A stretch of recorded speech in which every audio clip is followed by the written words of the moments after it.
Welcome back to my channel. Welcome back. I will be commenting on this particular video from GB News that talks about what is happening with Meghan Markle, the PR stunt, how narcissist she is, Piers Morgan, and many other issues relating with that narcissist Meghan Markle. But before I move on, just to remind you, most of my viewers are not subscribed. If you happen to be one of them, consider subscribing. Let's take a listen at this particular commentary first a little bit, and then I will make my comments along the way. Meghan Markle, can things get any worse? After the unsavoury, ill-judged disaster tourism episode, which saw Meghan and Harry surveying the damage of the LA fires, the pair have been feeling the backlash of new bullying allegations, which have just surfaced. Meghan Markle's behaviour, some claimed, led to them seeking therapy after their experience working with her.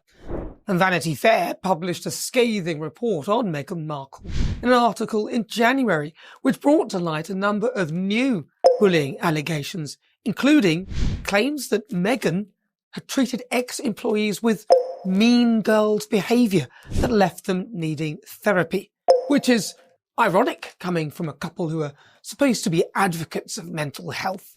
They appear to have left a trail of broken people behind them. Meghan Markle, whatever she is doing right now, it is a very clear example for all of us to understand how narcissism works. Recently, I have actually yesterday shared this particular video with you guys, where I showed you how Meghan Markle was posting a video about receiving a t-shirt for a girl from Billie Eilish, and I'm sure that some of you have seen this video. If you have not, you can watch that video.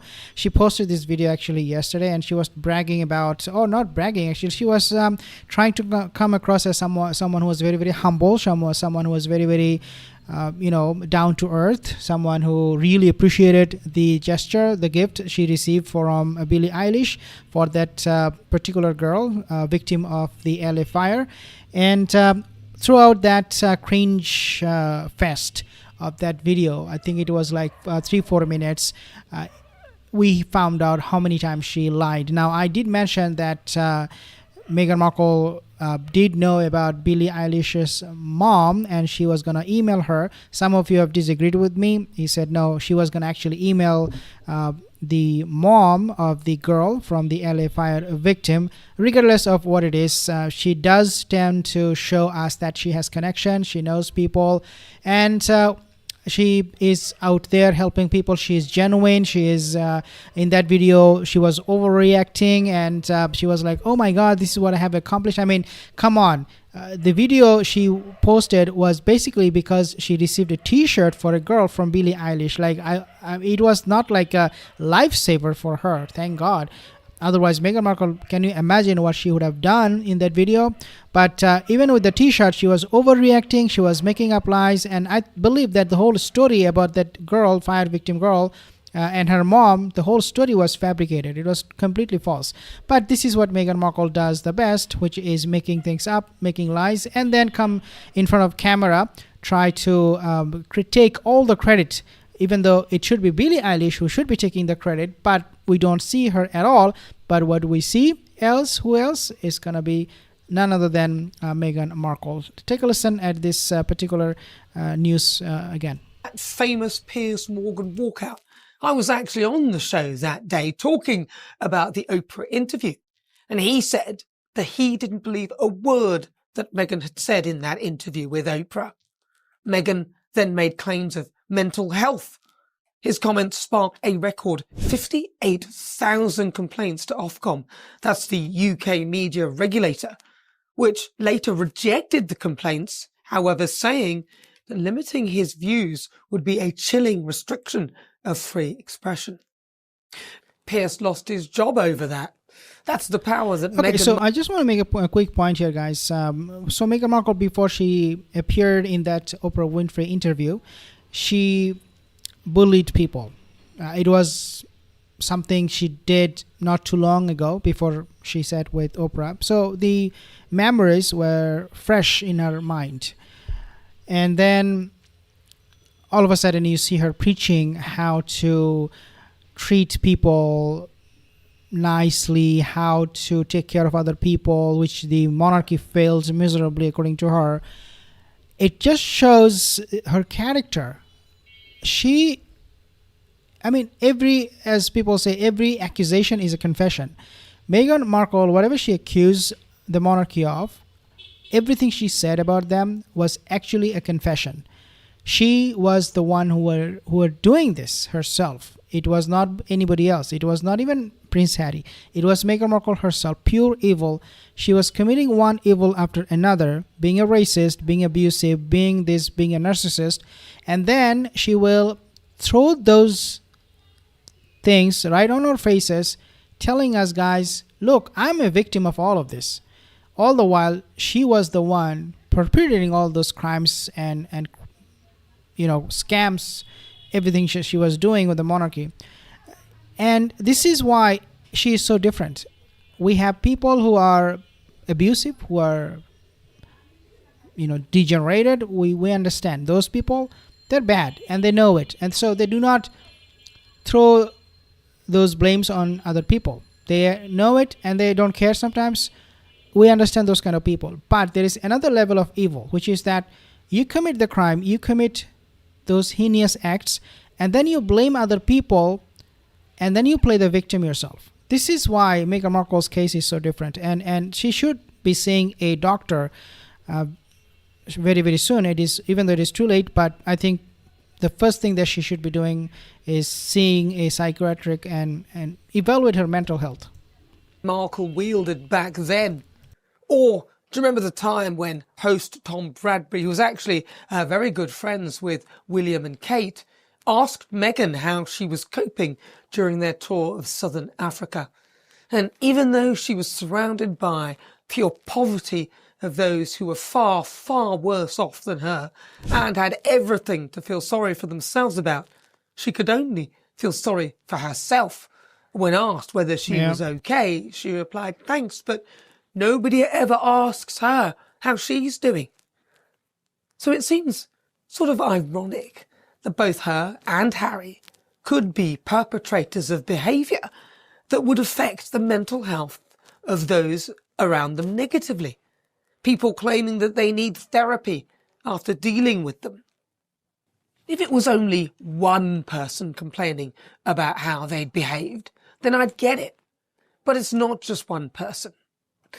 Understand, Harry pitched in with her lies, and basically he helped Meghan Markle to continue her hypocrisy, to continue her lies, to continue attacking his own family members. I think that just as much as Meghan is responsible for this whole drama and for all of this scam she's running, I think Prince Harry is equally responsible. Of people who've taken offence at how they've been treated by the couple is unprecedented. The Sussexes appear also to have a problem with staff retention. They don't seem to be able to hang on to anyone. Back in September last year, The Hollywood Reporter included claims about the Duchess that were extremely critical. One in particular where an ex-employee had said that Meghan was a dictator in high heels. The article actually read, "Why did they all leave? What explains the churn?" And in quotes, "Everyone's terrified of Meghan." A source close to the couple claimed, "She belittles people. She doesn't take advice. They're both poor decision makers. They change their minds frequently." Okay, so I think this is where the monarchy came across as very, very weak to so many people. I'm not saying they're weak. I believe they did the right thing for the most part. But for people to believe that the monarchy was not really taking the actions against Meghan Markle the way they should have been after all of this accusation. Now, I think a lot of people, they do not understand the gravity of the situation and how evil Meghan is. Because when she was living with the monarchy, the monarchy thought maybe, she could be problematic, she could be troublesome. The Queen probably understood the depth of it. But for the most people in the monarchy, for most of them, had no clue. Catherine, what I have known her, I'm not saying it from a person who admires her. I'm not saying it. I'm not a fan of Catherine, the way the Sussex Squad will paint me as. Oh, he's a big fan of Catherine, or he's just, blindsided by her faults. He doesn't see anything wrong with her. No, I'm not saying from that perspective. What I'm saying is this. Just by observing from a neutral point of view, Princess of Wales, Catherine, she's very innocent human being. She doesn't really know a lot about the evil around her, especially people who come with the kind of evil Meghan comes with.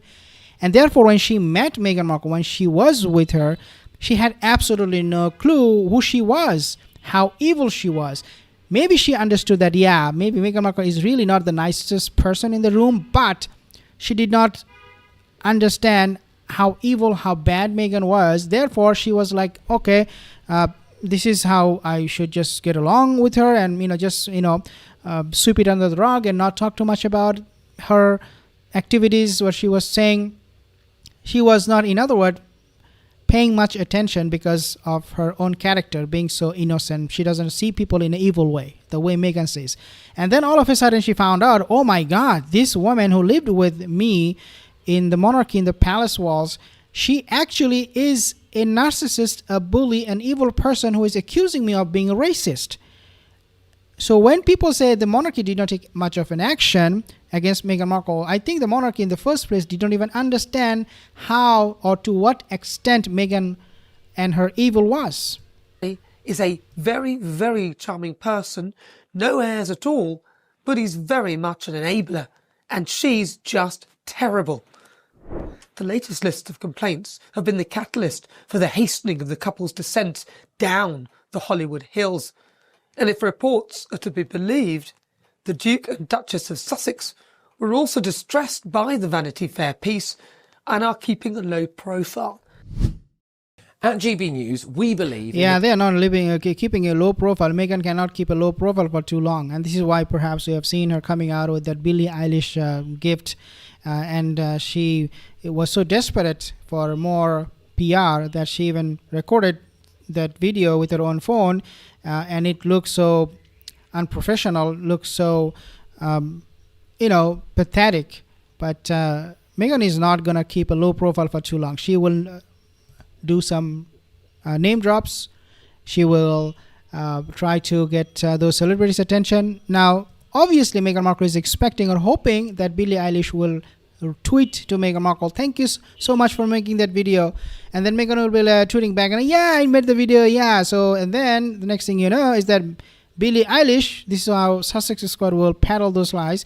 Billie Eilish is a big fan of Meghan Markle. Oh, look at them, they're getting along. And who says she doesn't have any friend in Hollywood? Look, Billie Eilish is tweeting Meghan Markle, they're talking.